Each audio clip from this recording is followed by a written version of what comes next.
Okay, हम लोग पहुंचे अकाउंट्स में, कैश फ्लो स्टेटमेंट में, थम्स वाले पेजेस में, क्वेश्चन नंबर 50। इसमें मैं पार्ट 1 वीडियो लेक्चर और पार्ट 2 वीडियो लेक्चर बना चुका हूं। अभी मेरे को एडजस्टमेंट नंबर 4 से लेकर समझाना है। Interim dividend paid 20,000। Interim dividend paid 20,000 का कोई अकाउंट बनाने की जरूरत नहीं है। इंटरिम डिविडेंड जो 20,000 है ये थर्ड फॉर्मेट में होता है डेबिट। थर्ड फॉर्मेट में ऐड मतलब डेबिट। पूरे कैश फ्लो स्टेटमेंट में ऐड मतलब डेबिट होता है। तो थर्ड फॉर्मेट में हो जाएगा ऐड मतलब डेबिट, और फाइनेंसिंग में हो जाएगा क्रेडिट। सेक्शन सी में outflow interim dividend, section C में आउटफ्लो, ये भी मैं कर चुका हूं। राइट, आगे बढ़ते हैं। इसके बाद adjustment number 5 income tax paid 35,000। इसके लिए मेरे को प्रोविजन फॉर टैक्स का अकाउंट चाहिए। ये रहा प्रोविजन फॉर टैक्स, नोट्स में बनाया हुआ है, मैं इसको टिक कर देता हूँ। Provision for tax note number 3 बनाया हुआ है, इसको मैं टिक कर देता हूँ। अब प्रोविजन फॉर टैक्स हमारी लायबिलिटी होती है। ओपनिंग बैलेंस है 40,000 और क्लोजिंग बैलेंस है 50,000। तो मैं एक अकाउंट बनाऊंगा प्रोविजन फॉर टैक्सेशन अकाउंट 40,000 और 50,000। एक अकाउंट बनाएंगे, यहाँ पे ये वाला अकाउंट बना देते हैं, provision for taxation account. Provision for taxation account, इसका ओपनिंग है 40,000, ये 40,000 क्रेडिट होता है, और क्लोजिंग है 50,000, ये 50,000 डेबिट होता है। क्योंकि ये लायबिलिटी है, पहले क्रेडिट होगा बाय बैलेंस ब्रॉट फॉरवर्ड, फिर डेबिट होगा टू बैलेंस कैरीड फॉरवर्ड।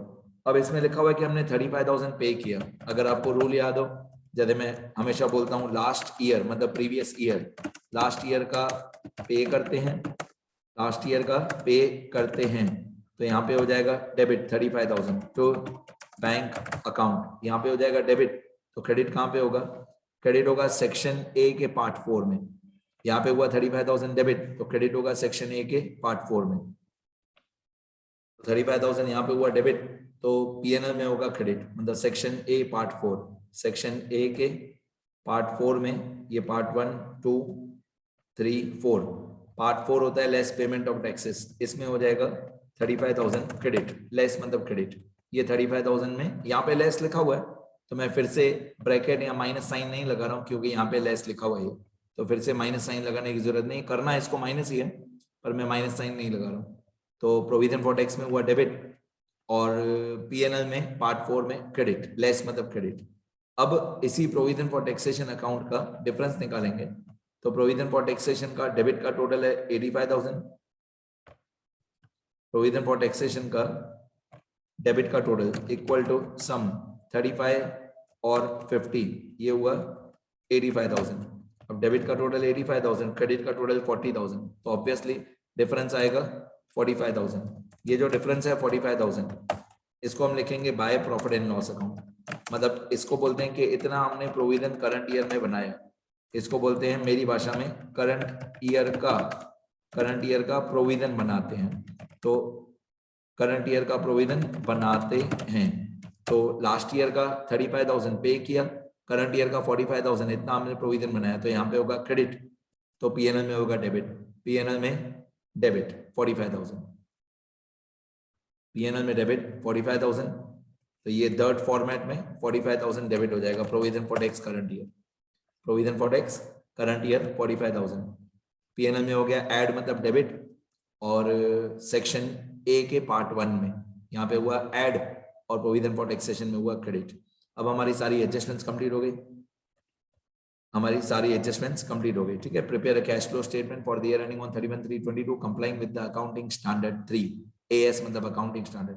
अभी जो भी नोट्स हैं और जो भी बैलेंस शीट है वो मैं हमेशा उल्टा स्टार्ट करता हूँ, तो ज्यादा इजी रहता है। उल्टा नीचे से स्टार्ट करते हैं। प्रोविजन फॉर टैक्सेशन हो गया हमारा, ये जो 1,28,000 और 70,000 है ये जस्ट टोटल है, उसको छोड़ दो। ये सरप्लस बैलेंस इन पीएनएल अकाउंट, ओपनिंग बैलेंस है 30,000, क्लोजिंग बैलेंस है 48,000, मतलब 18,000 पे हमारा प्रॉफिट एंड लॉस अकाउंट का बैलेंस बढ़ गया। पीएनएल का 18,000 रुपए इंक्रीज इन प्रॉफिट है, 30 थे 48 हो गया, तो 18,000 पे हमारा प्रॉफिट इंक्रीज हुआ, इसको बोलेंगे इंक्रीज इन प्रॉफिट 18,000। मतलब क्लोजिंग है 48,000 और ओपनिंग है 30,000, तो 18,000 पे हमारा प्रॉफिट इंक्रीज हुआ, इसको सेकंड नंबर कॉलम में लिखेंगे और इसको बोलेंगे इंक्रीज इन प्रॉफिट। नेक्स्ट उल्टा ही जाते हैं, उल्टा ही स्टार्ट करते हैं। जनरल रिजर्व 40,000 से 70,000 हो गया, मतलब 30,000 रुपीज का रिजर्व बढ़ गया।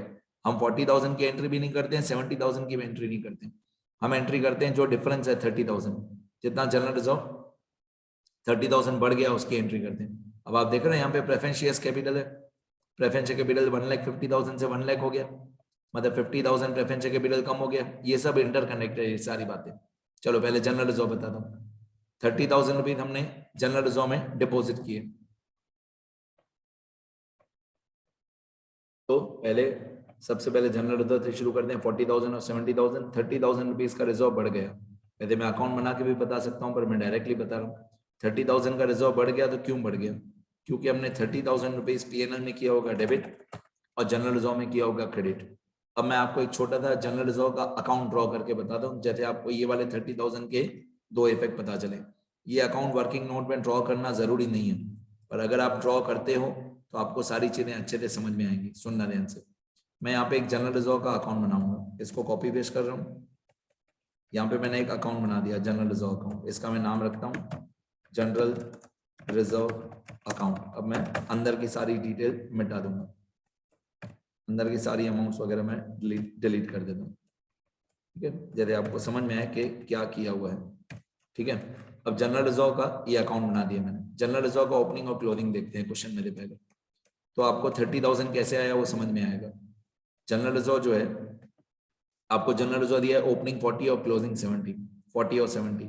ये वर्किंग नोट वाला अकाउंट बनाना जरूरी नहीं है, बट आपको समझ में आएगा। ये समझो जनरल रिजर्व अकाउंट है, इसका ओपनिंग है 40, ये 40,000, क्लोजिंग है 70,000, राइट है। अब डिफरेंस कितना हुआ? डिफरेंस हुआ 30,000, मतलब इतना हमने पैसा जनरल रिजर्व में ट्रांसफर किया होगा during the year. Amount transfer to general reserve during the year, यहाँ पे होगा 30,000 क्रेडिट, तो पीएनएल में होगा डेबिट। इसको बोलते हैं amount transferred to general reserve from PNL account. तो पीएनएल हो जाएगा डेबिट और जनरल रिजर्व हो जाएगा क्रेडिट। तो मैंने इस 30,000 के दो इफेक्ट किए। पीएनएल में थर्ड फॉर्मेट में मैंने ऐड किया, मतलब डेबिट किया, और जनरल रिजर्व के अकाउंट में मैंने क्रेडिट किया 30,000 एंड डन। ये 30,000 के दो इफेक्ट हो गए। नेक्स्ट आगे बढ़ते हैं। जनरल रिजर्व के बाद हमको क्वेश्चन में क्या दिया हुआ है? जनरल रिजर्व के बाद हमको क्वेश्चन में दिया है सिक्योरिटी प्रीमियम। सिक्योरिटी प्रीमियम साल के शुरू में था 0, एंड में हो गया 10,000। ये क्यों 10,000 का प्रीमियम बढ़ गया? दिमाग लगाओ, ये इक्विटी शेयर से कनेक्टेड है। इक्विटी शेयर साल के शुरू में थे 4 लाख और साल के अंत में हो गया 5 लाख। ये दोनों कनेक्टेड है, इक्विटी शेयर्स और प्रीमियम, सिक्योरिटी प्रीमियम दोनों कनेक्टेड है। इक्विटी शेयर्स जो है साल के शुरू में 4 लाख थे और इक्विटी शेयर साल के अंत में हो गए 5 लाख। 1 लाख रुपए का इक्विटी शेयर कैपिटल बढ़ गया। क्यों बढ़ गया? क्योंकि हमने इशू किया होगा। प्रीमियम भी देखो, प्रीमियम पहले 0 था, अभी 10,000 हो गया सिक्योरिटी प्रीमियम, ये हमारा प्रॉफिट होता है। इसका मतलब ये हुआ कि जब हमने इक्विटी शेयर्स इश्यू किए होंगे 1 लाख रुपीस के, तब हमने 10,000 प्रीमियम भी अपने इक्विटी शेयर होल्डर्स से लिया होगा। मतलब जब हमने इक्विटी शेयर इश्यू किए होंगे तो शुद्ध हिंदी में 1 लाख रुपए के इक्विटी शेयर्स 1,10,000 रुपए में इश्यू किए होंगे, तो 1,10,000 फाइनेंसिंग में इनफ्लो में आएगा। अगर आपको डायरेक्ट इफेक्ट करना है तो, अगर आपको डायरेक्ट इफेक्ट करना है तो सेक्शन सी में इनफ्लो में 1,10,000 आएगा। इतने इक्विटी शेयर इश्यू किए होंगे, तो इसको बोलते हैं issue of equity share capital at premium, at premium. तो 1 लाख रुपए का इक्विटी शेयर कैपिटल और 10,000 रुपए का प्रीमियम। अच्छा, अगर आपको ये डायरेक्ट समझ में आ गया तो बहुत अच्छी बात है। जिन बच्चों को डायरेक्ट समझ में नहीं आया, वो ऐसे छोटे छोटे वर्किंग नोट्स में अकाउंट बनाना, इनकी कोई मार्क्स नहीं है। ये जो वर्किंग नोट्स में मैं छोटे छोटे अकाउंट बनाऊंगा, इनकी कोई मार्क्स नहीं है, ये सिर्फ आपके समझने के लिए। ये ज्यादा इक्विटी शेयर कैपिटल अकाउंट सिर्फ मैं आपके समझने के लिए बता रहा हूँ। ये इक्विटी शेयर कैपिटल अकाउंट, ठीक है, ये इक्विटी शेयर कैपिटल अकाउंट। और सेम इसके जैसा जनरल रिजर्व अकाउंट, सॉरी कौन सा, सिक्योरिटी प्रीमियम अकाउंट। ये जब इक्विटी शेयर कैपिटल अकाउंट बनाया, अब यहाँ पे मैंने सिक्योरिटी प्रीमियम अकाउंट बनाया, ये सिक्योरिटी प्रीमियम अकाउंट। तो इक्विटी शेयर कैपिटल का ओपनिंग और क्लोजिंग लिखें, तो इक्विटी शेयर कैपिटल का ओपनिंग था 4 लाख और क्लोजिंग था 5 lakh, right. Equity share capital का ओपनिंग और क्लोजिंग था 4 लाख और 5 लाख। प्रीमियम का ओपनिंग और क्लोजिंग लिखें, तो प्रीमियम का ओपनिंग था 0 और क्लोजिंग था 10,000। अब आप डिफरेंस देखो, इक्विटी शेयर्स में यहाँ पे क्रेडिट साइड पे, इक्विटी शेयर कैपिटल में यहाँ पे क्रेडिट साइड पे 1 लाख का डिफरेंस है और प्रीमियम में यहाँ पे क्रेडिट साइड पे 10,000 का डिफरेंस है। यही मैं आपको बोल रहा था, ये जो इक्विटी शेयर में क्रेडिट साइड पे 1 लाख का डिफरेंस है और प्रीमियम में क्रेडिट साइड पे 10,000 का डिफरेंस है, यही हमारे नए इक्विटी शेयर्स जो इश्यू किए वो हैं। तो इक्विटी शेयर्स का पैसा 1 लाख रुपए मिला होगा और 10,000 प्रीमियम का मिला होगा, तो 1 लाख और 10,000 यहाँ पे हुआ क्रेडिट, तो बैंक में होगा डेबिट। पूरे कैश फ्लो स्टेटमेंट में डेबिट मतलब ऐड, तो यहाँ पे हुआ होगा क्रेडिट, तो कैश फ्लो में हुआ होगा डेबिट। तो इधर लिखने का बाय बैंक अकाउंट, कौन सा बैंक, सेक्शन सी, क्योंकि इक्विटी शेयर इश्यू करते हैं तो सेक्शन सी में आता है। और यहाँ पे भी by bank account section C, section C में डेबिट मतलब इनफ्लो। ठीक है, तो ये 1 लाख इक्विटी शेयर कैपिटल और ये 10,000 रुपए प्रीमियम, तो सेक्शन सी में डेबिट हो जाएगा 1,10,000, डेबिट मतलब ऐड। तो ये अकाउंट बनाने की जरूरत नहीं है, पर रफ पेज पे भी बना लोगे तो पिक्चर क्लियर हो जाएगी, यहाँ ओरली दिमाग में बना लोगे पिक्चर क्लियर हो जाएगी। आगे इक्विटी शेयर्स मैंने बता दिया, इसके बाद है प्रेफरेंस शेयर्स, इसके बाद है ये वाले प्रेफरेंस शेयर्स। ओपनिंग है 1,50,000, क्लोजिंग है 1 लाख, मतलब हमने 50,000 के प्रेफरेंस शेयर्स रिडीम किए होंगे, 50,000 के प्रेफरेंस शेयर्स रिडीम किए होंगे। अभी ये 10% भी दिया हुआ है, इसलिए मैंने 2 सेकंड का पॉज लिया, वो 10% मैं बाद में बता दूं। पहले 1,50,000 के प्रेफरेंस शेयर्स के बदले में ओपनिंग था 150, क्लोजिंग हो गया 1 लाख, तो 50,000 के प्रेफरेंस शेयर्स हमने रिडीम किए मतलब पे किया होगा, क्योंकि प्रेफरेंस शेयर्स कम हो गए। क्यों कम हो गए, क्योंकि हमने पे किए होंगे। तो यहाँ पे सेक्शन सी में आउटफ्लो में, सेक्शन सी में आउटफ्लो में मैं यहाँ पे लिखूंगा 3rd नंबर पॉइंट, और मैं लिखूंगा रिडम्पशन ऑफ प्रेफरेंस शेयर्स। भाई हमने प्रेफरेंस शेयर्स को रिडीम कर दिया, redemption of preference share capital. कितना रिडीम किया, 50,000 रुपीज कम हो गया, प्रेफरेंस शेयर कैपिटल 50,000 रुपीज कम हो गया, तो मैंने 50,000 रुपीज जितना कम हो गया प्रेफरेंस शेयर कैपिटल, वो मैंने माइनस कर दिया, लेस पे लिख दिया। अब मैं वो 10% डिविडेंड वाली पॉइंट पे आता हूँ। प्रेफरेंस शेयर कैपिटल में यहाँ पे 10% लिखा हुआ था, ये रहा 10% प्रेफरेंस शेयर डिविडेंड। तो ये हम एडजस्टमेंट में मेरे हिसाब से सॉल्व कर चुके हैं। Propose dividend for the year running on 31 March 22 and 21, last year का 50,000 वो हम सॉल्व कर चुके हैं। ठीक है, यहाँ पे लिखा हुआ है हिंट्स में, propose dividend includes the dividend on both equity share and preference shares, मतलब प्रेफरेंस शेयर का जो डिविडेंड है वो हम ऑलरेडी पे कर चुके हैं, तो ये 10% का अभी कुछ करने की जरूरत नहीं है, क्योंकि लिखा हुआ है कि जो डिविडेंड हमने पे किया उसमें इक्विटी शेयर और प्रेफरेंस शेयर दोनों आ गए, तो ये 10% का अभी फिलहाल कुछ करने की जरूरत नहीं है। ठीक है, आगे फिर हम लोग उल्टा ही सॉल्व कर रहे हैं पूरा, cash and cash equivalents. Opening है 91, क्लोजिंग है, सॉरी मेरी गलती है, ओपनिंग है 81, क्लोजिंग है 91, कैश एंड कैश इक्विवेलेंट्स 81 और 91, ये लास्ट में आएगा 81 और 91। Opening cash and cash equivalents है 81,000, मैं फिलहाल इनर कॉलम में लिखता हूँ, हो सकता है ना बाद में शॉर्ट टर्म इन्वेस्टमेंट आ जाए, तो फिलहाल ब्रैकेट में लिख देता हूँ। ओपनिंग है 81, क्लोजिंग है 91, अभी short term investment current investment वगैरह आएगा ना तो वो प्लस करना पड़ेगा, इसलिए फिलहाल ब्रैकेट में लिख रहा हूँ 81 और 91, cash and cash equivalents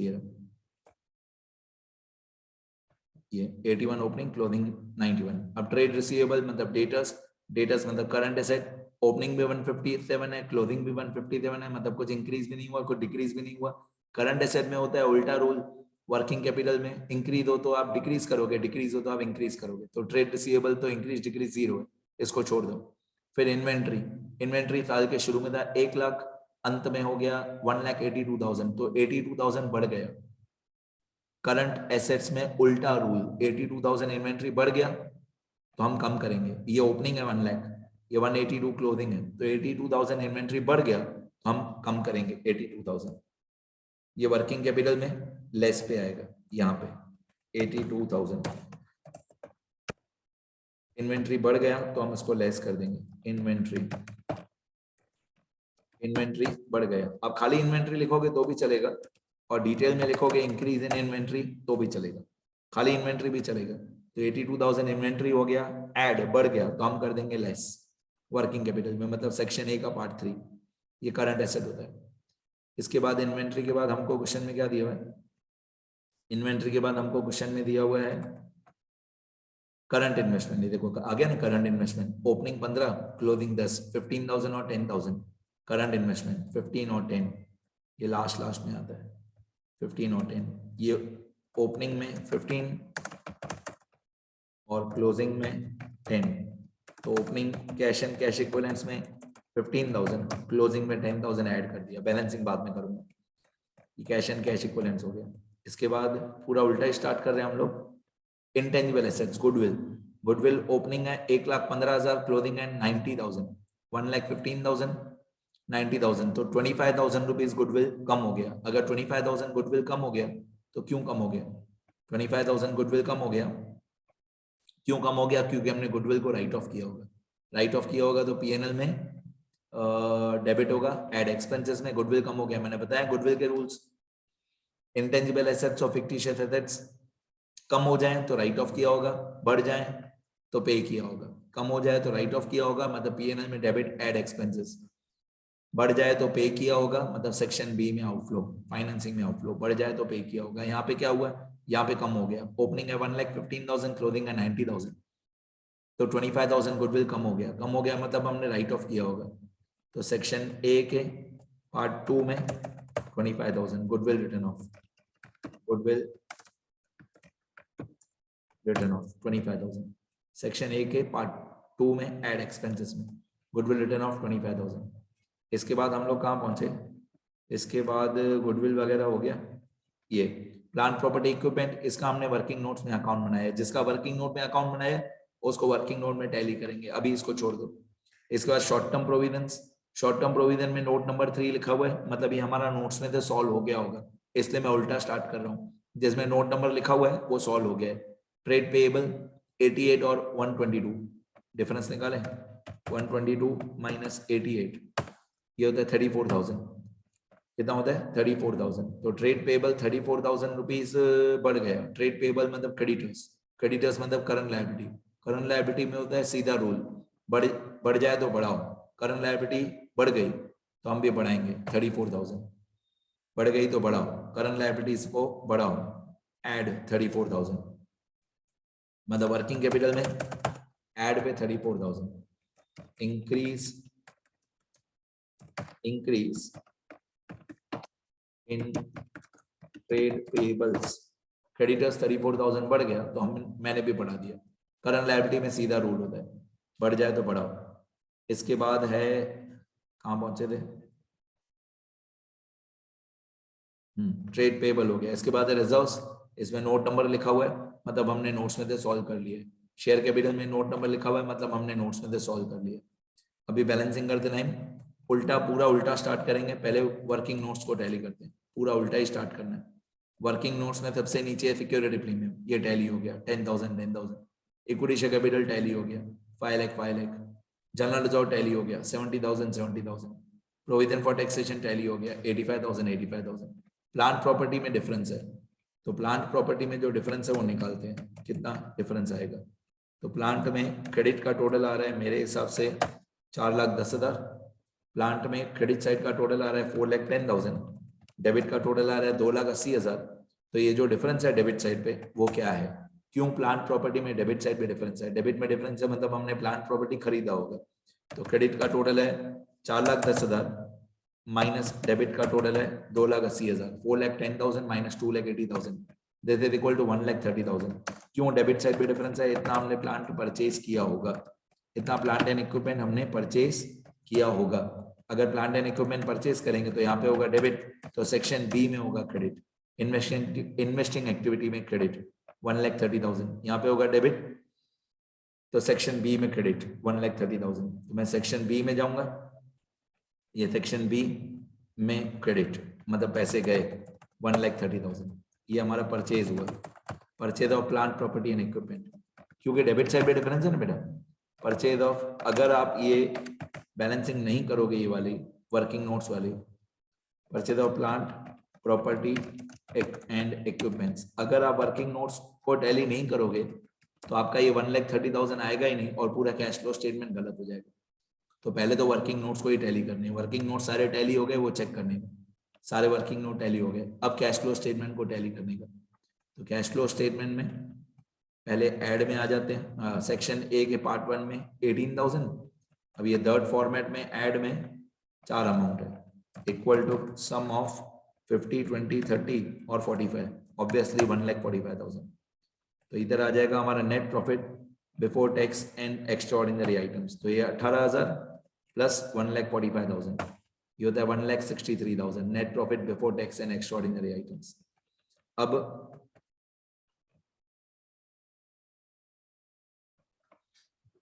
okay, तो एक मिनट, अभी इसको आगे ऐड एक्सपेंसेस का टोटल, तो ऐड एक्सपेंसेस में 3 अमाउंट है, 10 और 20 और 25, ये होगा 55। इनकम्स में कोई भी अमाउंट नहीं है, तो इनकम्स में मैं डैश डैश कर देता हूँ।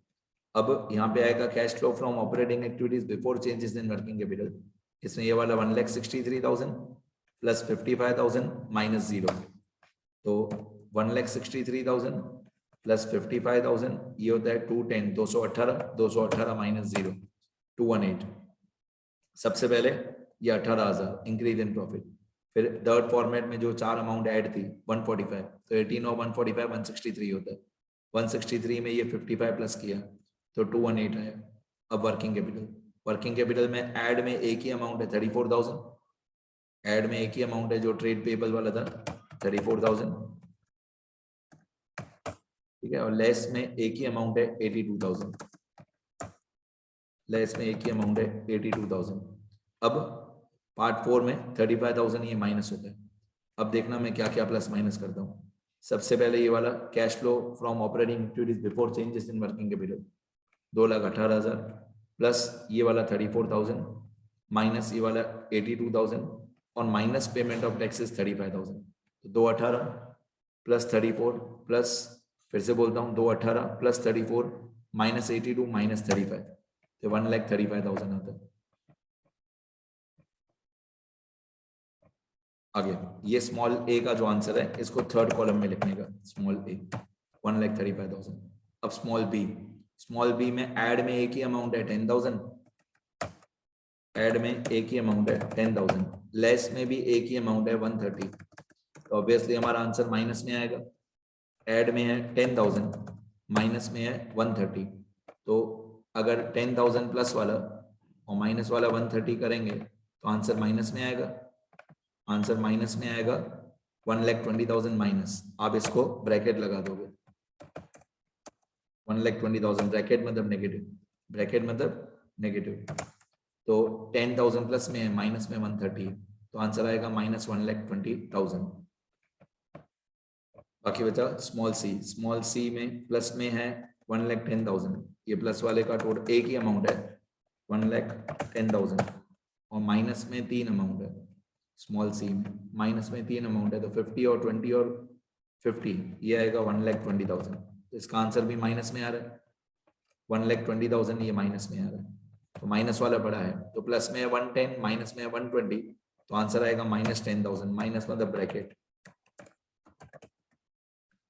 ये स्मॉल सी का आंसर। तो स्मॉल ए था हमारा 135 प्लस में, स्मॉल बी 120 माइनस में, ब्रैकेट मतलब माइनस, और ये 10,000 माइनस में, तो नेट इंक्रीज 1,35,000 प्लस में था, 1,20,000 माइनस में था और 10,000 माइनस में था, तो 135 प्लस में 120 और 10 माइनस में, तो दिस इज इक्वल टू 5,000 आएगा, 135 माइनस 130 आंसर आएगा 5,000। ये 5,000 को हम बोलते हैं नेट इंक्रीज, मतलब ए बी सी तीनों को प्लस करके जो नेट इंक्रीज आएगा। अब opening cash and cash equivalents में 2 अमाउंट है 81 और 15, ये होता है 96। Opening cash and cash equivalents है 96, क्लोजिंग में है 91 और 10, 91 और 10 होता है 101 and everything is perfect, tally हो रहा है क्योंकि 5,000 plus 96,000 should be equal to 1,01,000 and हमारा आंसर टैली हो रहा है, बधाई हो 1,01,000 and everything is perfect and correct. मैंने आंसर चेक कर लिया, ठीक है, मैं एक बार स्क्रॉल कर देता हूँ, बस लिखना अच्छे से, 1 मिनट रुक जाओ, मैं स्क्रॉल करता हूँ सारा। अब इस वीडियो लेक्चर के बाद आप सारा आंसर लिख सकते हो, सब कंप्लीट हो गया। पहले वाले वीडियो लेक्चर आप रिवाइज कर सकते हो समझने के लिए, ये मेरा नाम और नंबर है, कुछ भी सीखना हो तो। ये क्वेश्चन है 50 गरेवाल का,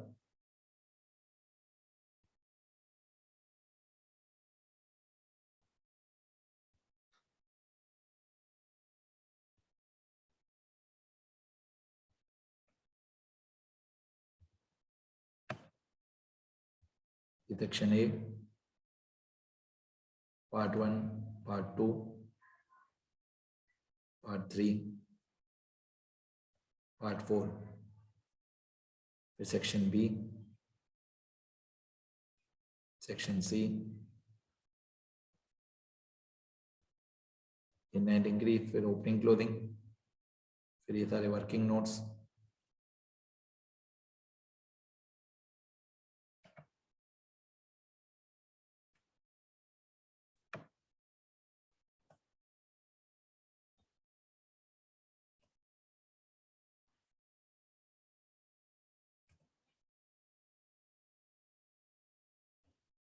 डन। चलो इतना लिखना है आपको अच्छे से।